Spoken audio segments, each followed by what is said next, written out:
Əslində tənbəl deyilsən, sadəcə beynin səni qorumağa çalışır, amma bu qoruma səni həyatından geri salır. Salam, mən Sona Çərkəzli, kanalıma xoş gəlmisən. Bu kanalda səni ən yaxşı versiyana çatdırmaq üçün çoxlu videolar, həmçinin də getdiyim ölkələrdən çoxlu maraqlı vloqlar var. Əgər sən də həyatında ən yaxşı səviyyəyə çatmaq istəyirsənsə, özünü inkişaf etdirmək istəyirsənsə, kanalıma abunə ola bilərsən.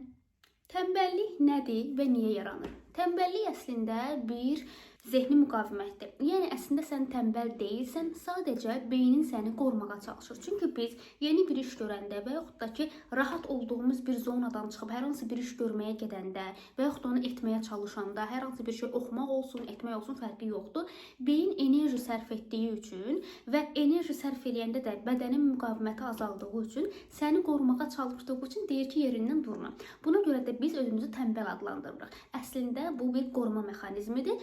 Sadəcə biz beynimizə izah etməliyik ki, bu bizim üçün nə qədər vacibdir. İzah etmək deyəndə, yəni insan özü-özünə təlqin eləməlidir. Başa salmalıdır ki, bu işi görəndən sonra əslində sənin həyatın daha yaxşı səviyyəyə doğru getməyə başlayacaq. Əlbəttə ki, davamlı olduqda. Buna görə də beyin bizi nə qədər qorumağa çalışsa da, bizim o an bir motivasiyamız olmasa belə, disiplinli olmaq lazımdır və ayağa qalxıb o işi görməliyik. Yəni biz tənbəl deyilik, sadəcə beynimiz bizi əlavə işlərdən, əlavə enerjidən qorumağa, yəni bizi qorumağa çalışır. Çünki beynin işi budur. Buna görə də biz tənbəl olmadığımızı xatırlayıb ayağa qalxmalıyıq. Məsələn, sən bir kitab oxumağa getmək istəyirsən, amma beynin deyir ki, əşi uzan da, bura rahatdır, heç bir enerji sərf eləmirsən, oxusan nə olacaq? Amma biz bunun qarşısını alıb ayağa qalxıb gedib o işi görəndə və bunu davamlı eləyəndə, beyin də əslində onu eləyəndə sənə mənfi bir şey olmadığını gördüyü üçün bundan sonra etdiyin işlərdə əslində bunun təhlükəli bir iş olmadığını görəcək və sənə müqavimət göstərməyəcək.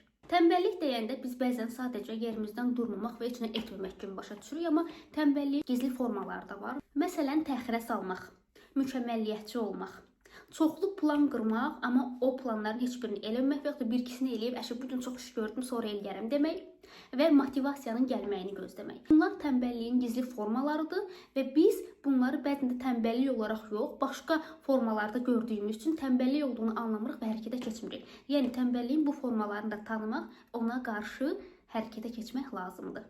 Bəs yaxşı, biz bu tənbəlliyi necə məğlub edə bilərik? İlk olaraq sən özünü tanımalısan. Məsələn, tutaq ki, bir kitab oxumaq istəyirsən, amma oxuya bilmirsən, deyirsən ki, mən tənbəlim. Və yaxud da ki, idmana getməlisən, amma getmirsən, və yaxud da işə getməlisən, amma işə getsən belə oradakı işləri görmürsən, tənbəllik eləyirsən, və yaxud da işində səni daha yuxarı səviyyəyə qaldıracaq bir kurs var, amma sən bu kursu almırsan və tənbəllik eləyirsən, deyirsən ki, tənbəlim. Birinci özünə sual verməlisən ki, sən niyə tənbəllik eləyirsən? Bəlkə mükəmməlliyətçisən və mükəmməlliyətçi insanlar əksərən başlamaqdan çəkinirlər. Ya olsun, ya olmasın deyirlər. Ya mükəmməl olacaq, ya da heç olmasın deyirlər və buna görə də başlamaqdan çəkinirlər.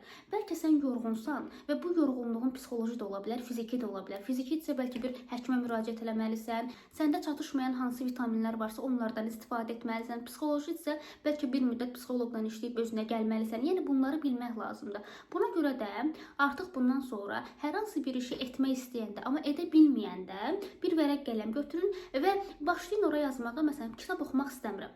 Bugün kitab oxumaq istəyirəm, amma edə bilmirəm.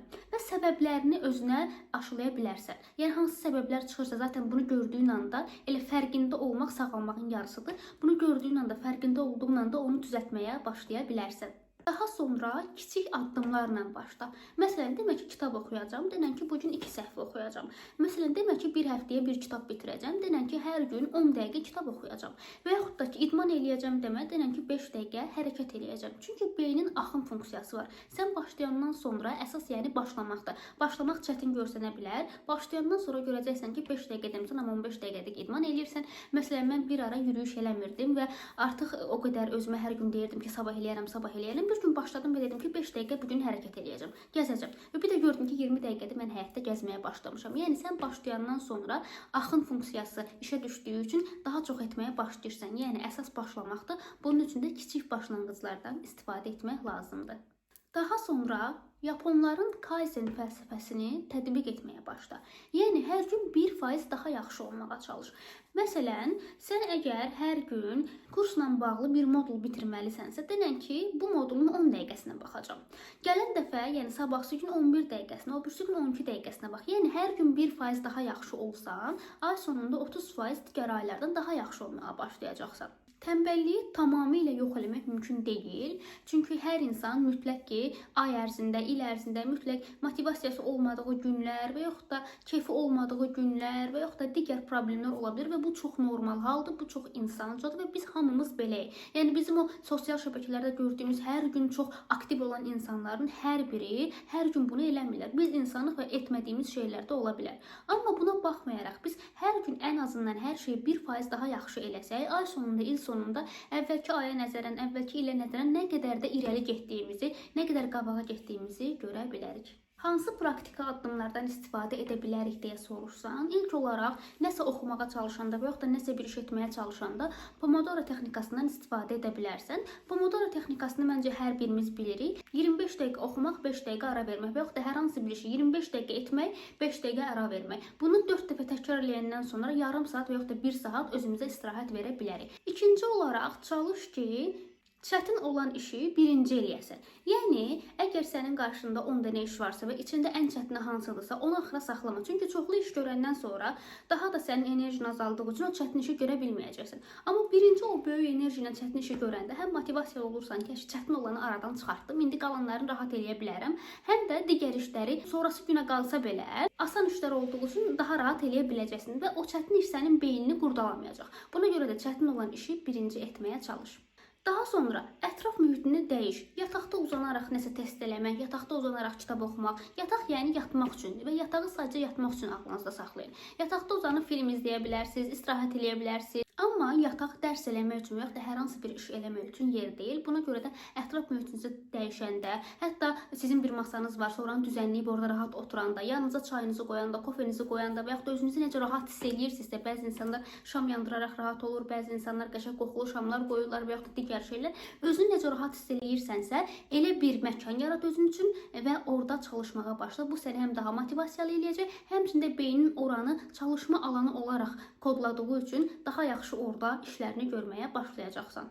Daha sonra motivasiyanın gəlməyini gözləmə. Çünki motivasiya elə bir şeydir ki, bəzən biz bir videoya baxırıq, axşam baxırıq və deyirik ki, sabah saat 6-dan oyanacağam, hər işimi eləyəcəm, hər şey əladır, amma səhər oyana bilmirsən, çünki motivasiya getdi və yaxud da bir gün eləyirsən, 2 gün eləyirsən, 3-cü gün getdi. Amma biz motivasiya ilə yox, disiplinlə hərəkət eləyəndə, bəzi günlər o enerjimiz olmasa belə, o motivasiyamız olmasa belə, yataqdan çıxıb o işi görməyə başlayanda artıq görəcəyik ki, biz beynimizi yola gətirmişik və biz hər şeyi motivasiyamız olmasa belə disiplinlə olduğumuz üçün ardıcıl eləyə bilirik. Buna vərdiş etməyin gücü deyilir. Hətta Atomik Vərdişlər adında bir kitab da var. Bu kitabı məsləhət görürəm sizə. Əgər həqiqətən də vərdiş etməyin gücünü anlamaq və bundan düzgün istifadə etmək istəyirsinizsə, bu kitabı oxuya bilərsiniz. Yəni əzizim, əgər sən tənbəllikdən qurtulmaq istəyirsənsə, başa düşməlisən ki, sən motivasiyanı gözləməməlisən, hərəkətə keçməlisən ki, motivasiya da sənə gəlməyə başlasın. Həmçinin dediyim bütün punktlara əməl eləyərək tənbəllikdən qurtula bilərsən. Ümid eləyirəm ki, bu video sənin üçün maraqlı oldu. Əgər bu tipli videoların daha çox gəlməyini istəyirsənsə, kanalıma abunə olub videonu bəyənib rəy yazmağı unutma.